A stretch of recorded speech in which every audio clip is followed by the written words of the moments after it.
So the Indian Prime Minister is in Washington at the moment, and in a few hours from now, he'll be meeting with the American President Donald Trump at the White House. Now, the Indian Prime Minister is holding some crucial bilaterals. He's right now in a meeting with Elon Musk. So this has, of course, set the stage for a crucial diplomatic encounter, as the two leaders are known for their very warm personal rapport, and they are preparing to navigate some very complex negotiations. A short while ago, the Indian Prime Minister also met with the American National Security Advisor Michael Waltz. The senior Trump administration officials ahead of the meeting have said that ties between India and the United States are the most critical bilateral relationship of the 21st century. And the two nations are moving to signing towards some new defense framework. Defense procurement by India from the United States is expected to go up. Now, the Modi-Trump chemistry has been very evident through their previous encounters that were marked by some spectacular joint appearances at some massive rallies. The world witnessed the two leaders amidst cheering crowds at the Howdy Modi event in Houston in 2019, and then a year later the Namaste Trump event in India's Ahmedabad city. Now, both leaders call each other very close friends.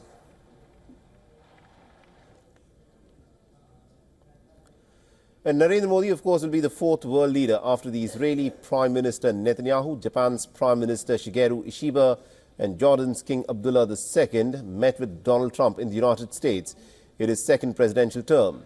The visit also underscores the importance of the Trump presidency that it accords to India and vice versa. India has moved strategically to smoothen the potential friction points. New Delhi has demonstrated goodwill by lowering certain tariff rates. Now, these preemptive measures aim to forestall potential demands from Trump, who has not hesitated to weaponize tariffs against allies and adversaries. The visit comes against the backdrop of deportation of the illegal Indian immigrants. Earlier today, another flight with Indians was sent back from the United States, and it landed in Amritsar. Now, earlier in February, when the first flight from the United States landed, the manner in which the illegal Indian immigrants reportedly were handcuffed and then bundled onto a military plane was not well received in India. The Modi government has to face some tough questions on this issue. On the heels of the current visit, the United States will also be deporting a second batch of illegal immigrants back to India. During the Modi-Trump meeting, the discussions will also center on defense and security cooperation. A potential meeting with Tesla chief Elon Musk has added another dimension to the Prime Minister's visit. As India is eyeing expansion in its electric vehicle sector, the billionaire has toyed with the idea of launching a more affordable model of all-electric Tesla car in India. And Modi's schedule also includes meetings with Trump's cabinet members, U.S. business leaders and the Indian-American community. He has already held a meeting with the newly appointed Director of National Intelligence, Tulsi Gabbard. Behind the diplomatic warmth, the stakes are pretty high. Trump is expected to reciprocate with a visit to India for the next Quad meeting, and both leaders appear poised to maintain their strategic partnership despite the many potential challenges.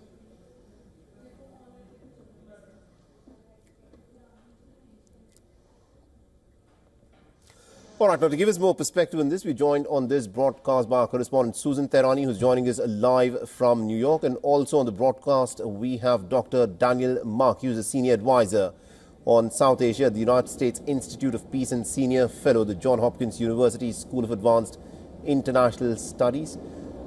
Susan, let me in fact start off with you. This, of course, is a crucial bilateral meeting that is to be held between the Indian Prime Minister Narendra Modi and the American President Donald Trump.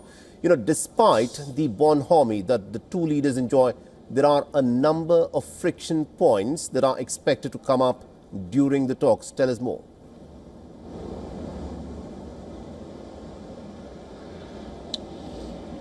Right. Well, we can revert back to what a senior Trump administration official said on Backgrounder, really saying that India and the U.S. are moving towards signing a new defense framework, including procurement deals and strengthening U.S.-India defense ties is going to be high on the agenda. Of course, the issue of tariffs are going to be challenging. In just a few minutes, we are going to see Donald Trump sign executive orders of reciprocal tariffs on some countries, and then he's going to have a press conference at around 1 p.m. local time, a few hours before meeting Prime Minister Modi.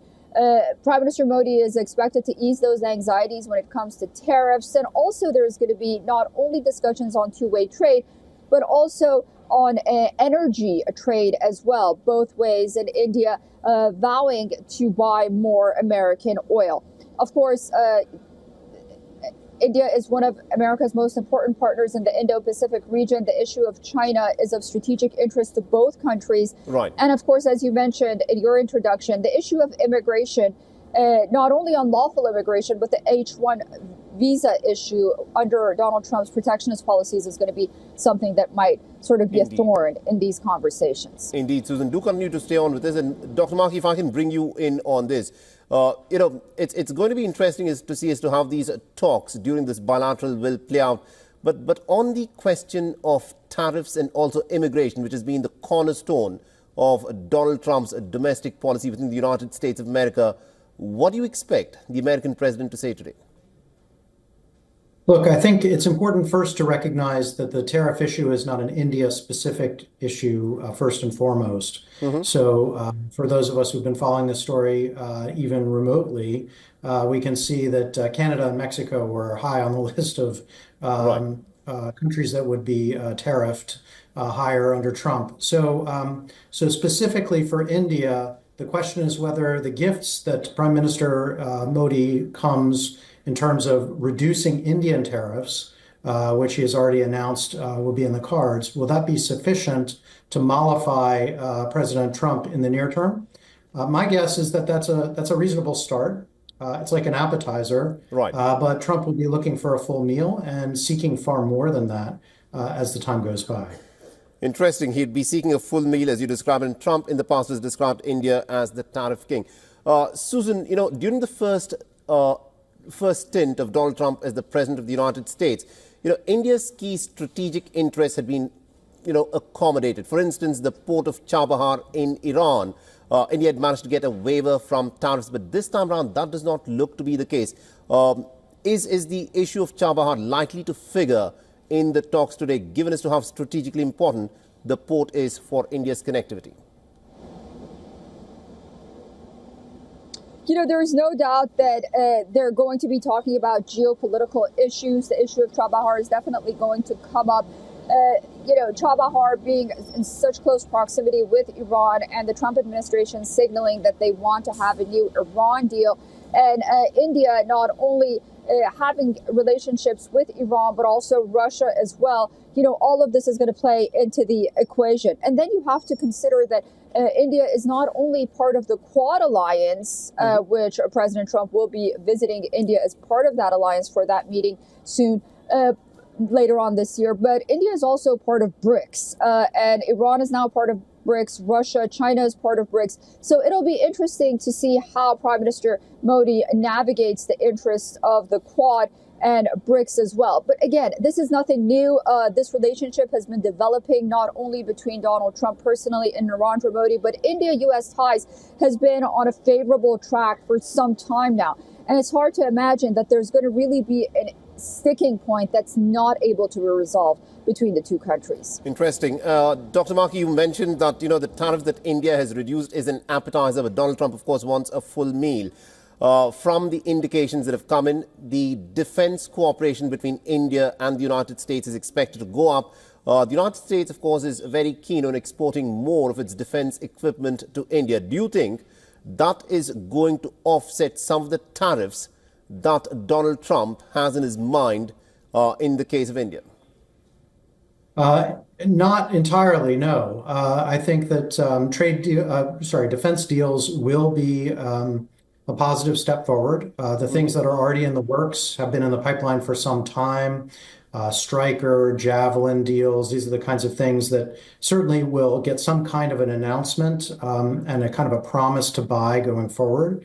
But no, it's insufficient. I think the Trump administration's going to continue to take a tough line on the tariff issue. I think what probably needs to be understood is that President Trump has a more transactional, more material approach to all of the United States' relationships, India included, where the Biden administration may have taken a longer term kind of geopolitical strategic vision to how to manage the relationship with India. Right. The Trump administration is looking for something here and now, and will be looking to make better deals. So, yes, all of the above is necessary, but one will not be sufficient to trade for the other. Interesting. And Dr. Markey, if I can just persist with you on another very key issue which has been really contentious between India and the United States ever since Donald Trump has taken charge, is that of immigration, the manner in which some of the illegal immigrants were packed up and sent back to India,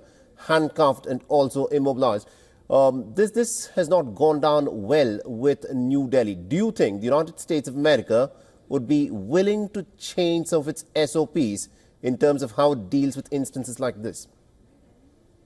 I'm not sure whether the United States under Donald Trump wishes to look any less tough on managing illegal immigration. To the contrary, I think their preference would be for India to be more forthcoming, more helpful in managing illegal immigration from India. Right. And maybe in that process could be somewhat more diplomatic or careful in how they manage the images that are coming out of these activities.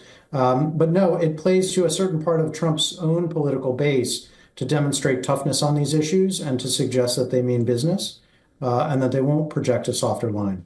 No, but do you think by trying to play to the galleries within the United States, which is the constituency that has voted Donald Trump on the issue of immigration, do you think Donald Trump in some ways is creating friction with nations with which the United States has very friendly relations?